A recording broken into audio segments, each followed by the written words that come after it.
Hey everyone, today we're going to jump into a piece of wisdom that's, believe it or not, over 1,000 years old, but it honestly feels like it was written for us right now.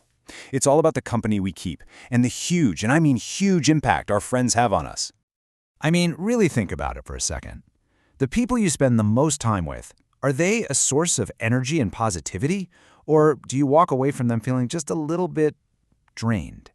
It's a question we all ask ourselves, and it turns out a centuries-old analogy has a surprisingly clear and powerful answer.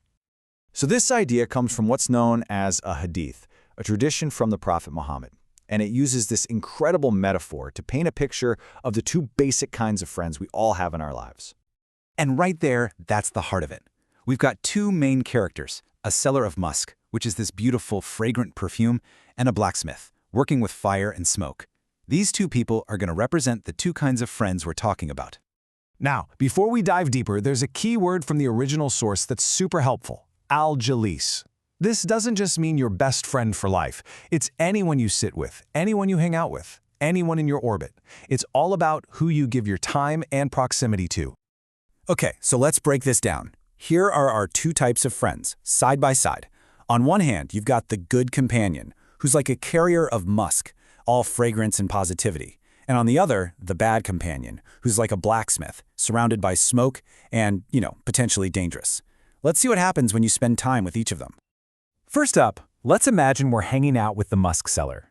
The analogy here is beautiful because it suggests that when you're with a good companion, the outcome is always positive. There's literally no downside. And this is what's so cool about it. It's a guaranteed win in one of three ways. Best case, your friend's goodness rubs off on you directly. They give you a gift. Awesome. Or maybe you get inspired by them and you actively try to become better yourself. You buy some of that musk. But here's the kicker. Even if neither of those things happen, you still walk away better off just by enjoying that beautiful scent from being around them. So you see, there's no neutral, and there's definitely no negative outcome with a good friend. Even just being around them passively leaves a positive mark on you. You simply cannot lose by surrounding yourself with good people. Okay, now for the flip side. Let's head over to the blacksmith's workshop. This is where the analogy gets a little darker, because it suggests that a negative association is guaranteed to harm you in some way. Just look at the options here. There's no upside. In the worst-case scenario, you get actively hurt. Sparks fly and burn your clothes. But even if you dodge that direct hit, what's the best you can hope for? Well, you're still going to walk away stinking of smoke. You're still stained by the experience. And that's the core message, isn't it? It's so brilliant. Unlike the musk seller, we're just being there as a benefit. With the blacksmith, just being there is a cost.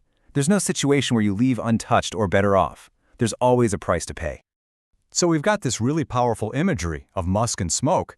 What does it all mean for us today, in our world? Well, this analogy gives us some incredibly practical lessons. Really, it all boils down to a few key ideas. First, we are deeply, deeply influenced by our friends. Their habits, their words, their mindset, it all rubs off on us, whether we realize it or not. Think about your group chats, your social media feed. That's the modern version of smelling the musk or the smoke. So we've got to be intentional. We have to actively seek out those musk sellers who lift us up. And just as important, we need to recognize the blacksmiths, the relationships that are just guaranteed to cause some kind of harm, even if it's subtle. And, the final lesson is from the analogy itself. Sometimes a simple story can make a really deep truth stick with you forever. This ancient wisdom, it's not just some nice story. It's a tool. It's a way to actually audit our own lives and our relationships. It's a chance to stop and think about the scents and the sparks that we're surrounded by every day. So I'll leave you with this question. Just take a moment and think about it. Who are the musk sellers in your life? Who are the people that when you leave them, you just feel better, inspired, uplifted? And who are the blacksmiths? Who leaves you feeling, maybe without even meaning to, like you smell of smoke? The company you keep, it isn't just company. It's the environment that shapes who you are and who you're becoming. Thanks so much for tuning in.